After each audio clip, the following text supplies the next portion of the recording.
అరుణాచల శివ అరుణాచల శివ అరుణాచల శివ అరుణాచల. కార్తీక దీపం అరుణాచల క్షేత్రంలో మిక్కిలి ప్రసిద్ధి. కార్తీక మాసంలో వచ్చే పౌర్ణమి నాడు కృత్తికా దీపోత్సవం అంటారు. సాధారణంగా మనం పాటించే నియమం ఏమిటంటే కృత్తికా నక్షత్రం ఉన్నప్పుడు దేవాలయాలలో చేయాలి. కార్తీక పౌర్ణమి తిథి ఉన్నప్పుడు ఇంట్లో చేయాలి. పౌర్ణమి తిథిని ఇంట్లో కార్తీక పౌర్ణమిగా చేస్తాము. కృత్తికా నక్షత్రంతో చంద్రుడు కలిసిన రోజున కార్తీక పౌర్ణమిగా దేవాలయంలో చేస్తారు. ఈ దీపానికి ఎనలేని ప్రాముఖ్యం ఉంది. సనాతన ధర్మమంతా కూడా ఈ దీపం చుట్టూనే తిరుగుతుంది. పరమేశ్వరుణ్ణి దీపంతోనే పోలుస్తారు. ఆత్మని దీపంతోనే పోలుస్తారు. అందుకే ఆత్మజ్యోతి అంటారు. అలాగే పరమేశ్వరుడికి పరంజ్యోతి అని ఒక నామం. అక్కడ కార్తీక దీపం వెలిగించడం అంటే 16 రోజుల పండుగ. 16 రోజులు చేస్తారు ఆ పండుగని. 16 అంకెకి సనాతన ధర్మంలో విశేషమైన ప్రాధాన్యం ఉంది. షోడశి అమ్మవారు 16 కలలతో ఉంటుంది.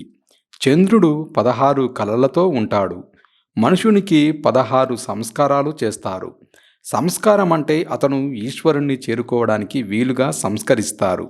ఉదాహరణకి భగవంతుడికి ఒక కొబ్బరికాయ కావాలనుకోండి, ఒక కొబ్బరికాయ కొడదామని మీరు అనుకున్నారు. సంస్కరించడం అనేదొకటి ఉంటుంది. ముందుగా కొబ్బరి బోండాన్ని తీసుకొస్తారు. ఆ కొబ్బరి బోండాన్ని ఒలుస్తారు. ఆ తరువాత చుట్టూ కొంత పీచు ఉంటుంది. ఆ పీచు కూడా తీసేస్తారు. సిక తీయకూడదు. సిక ఉండిపోతుంది. చక్కగా పీచంతా తీసుకొచ్చి అక్కడ పెడతారు. ఇప్పుడు కొబ్బరికాయ మీరు దేవాలయంలో కొట్టడానికి వీలైన రీతిని పొందింది. సంస్కరిస్తే బోండం కొబ్బరికాయలా కొట్టడానికి యోగ్యమైంది. భగవంతుణ్ణి చేరడానికి యోగ్యమైంది. అలా మనిషి పుట్టుకతో అజ్ఞాని. పుట్టుకతో భగవంతుణ్ణి చేరడానికి కావలసిన సాధనా సంపత్తులను తనకు తానుగా తెచ్చుకున్నవాడు కాడు. గురువు ఇస్తాడు, తల్లి ఇస్తుంది, తండ్రి ఇస్తాడు, సమాజం ఇస్తుంది, వీళ్ళందరూ ఇస్తారు. అందుకే సంస్కారాలు. ఈ సంస్కారాలు చేస్తూ వెళతారు. అందుకే సనాతన ధర్మంలో ఆ సంస్కారాలు కూడా 16. 16 సంస్కారాలు. 16వ సంస్కారం చిట్ట చివరిది. అది ఏది అంటే అగ్ని సంస్కారం, అంత్యేష్టి సంస్కారం.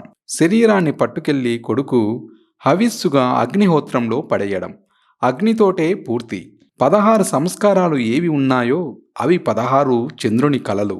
షోడశ సంస్కారాలు అంటారు. మనకి సనాతన ధర్మంలో ఏ పెద్ద క్రతువు జరిగినా 16 రోజుల పండుగ ఉంటుంది. పెళ్లి జరిగిందనుకోండి, 16 రోజుల పండుగ చేస్తారు. ఈ 16 రోజుల పండుగలో మొదటి 3 రోజులు దేవతలందరికీ తెలియజేస్తారు. దేవతలందరికీ ఆహ్వానం పలుకుతారు. వాళ్ళు సిద్ధపడాలి. ముందు దేవతలు సిద్ధంగా ఉండాలి. ఆ ఉత్సవానికి మనం ధ్వజారోహణం అని ఒక కార్యం చేస్తాము. బ్రహ్మోత్సవం చేసేటప్పుడు ధ్వజాన్ని పైకెత్తుతాం. ఆ ధ్వజాన్ని పైకెత్తితే దేవతలందరికీ ఆహ్వానం. ఎందుకంటే మీరేదైనా ఒక పెద్ద క్రతువు చేస్తున్నారంటే ఆ క్రతువులో దేవతలను ముందు పిలవాలి.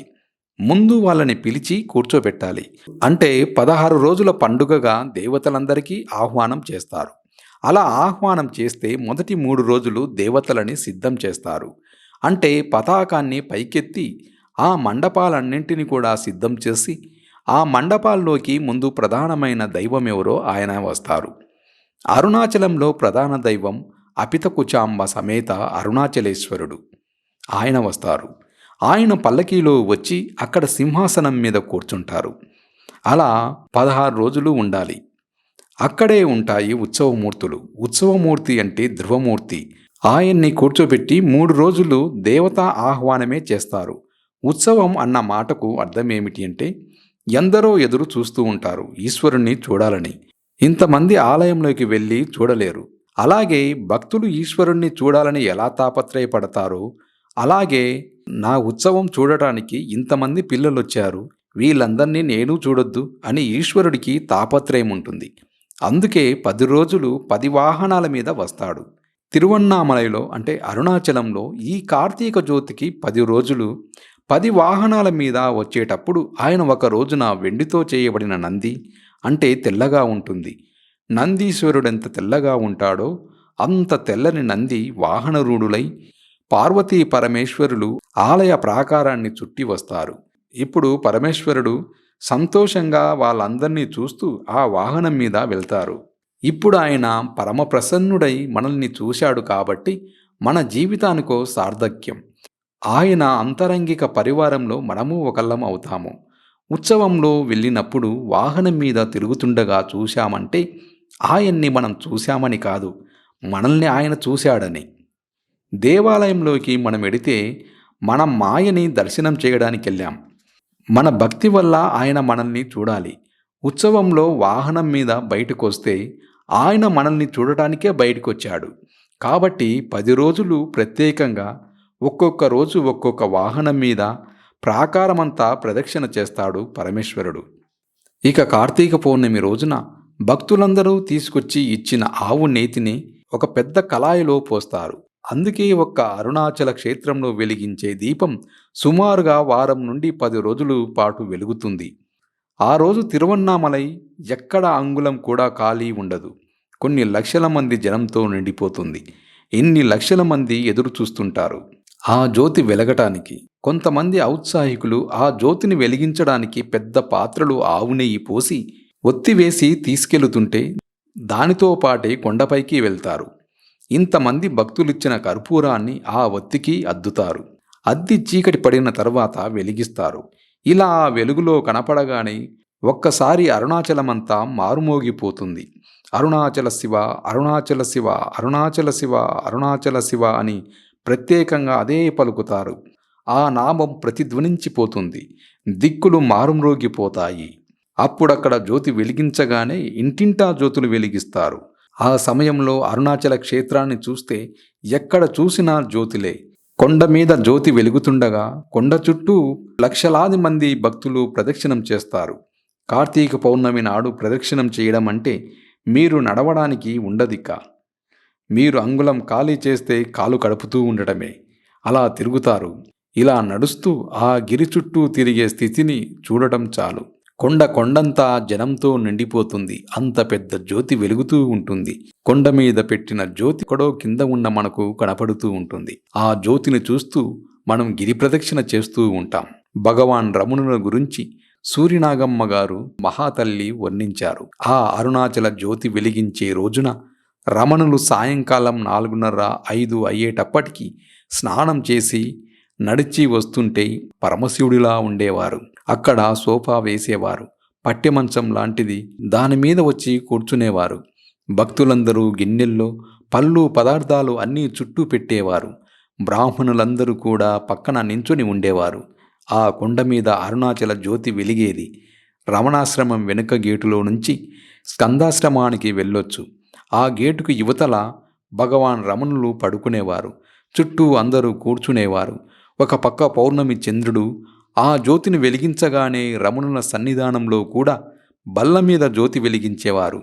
వెలిగించగానే బ్రాహ్మణులందరూ లేచి నిలబడి కైవల్యోపనిషత్తు మంత్రం చెప్పేవారు. మంత్రం చెప్పిన తరువాత రమణులు తనలో తాను ధ్యాన పార్వశ్యంలో ఉండేవారు. సూర్యనాగమ్మ గారు రాసుకున్నారు, నా జన్మ సౌభాగ్యం పండింది.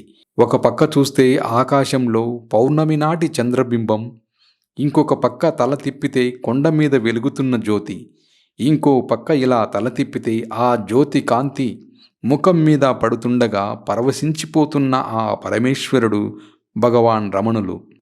ఏకకాలంలో మూడింటినీ దర్శనం చేసి నా జన్మ ధన్యమైందని. కాబట్టి రమణులు కూడా అంత పొంగిపోయేవారు. అన్ని గిన్నెల్లోని పదార్థాలను నైవేద్యం పెట్టి అందరూ ప్రసాదంగా తీసుకొని గిరి ప్రదక్షిణానికి బయలుదేరిపోయేవారు. జీవితంలో ఈ భాగ్యాన్ని ఒక్కసారైనా అనుభవించాలి. కాబట్టి ఆ కృత్తికా దీపోత్సవం అంత గొప్ప దీపోత్సవం. అది చూసి తీరాలి. ఆ దీపమే పరమేశ్వరుడు, ఆ దీపమే అమ్మవారు, ఆ దీపమే సద్గురువు, అన్నీ ఆ దీపమే. ఈ జ్యోతి సుమారుగా వారం నుండి 10 రోజులు వెలుగుతూనే ఉంటుంది.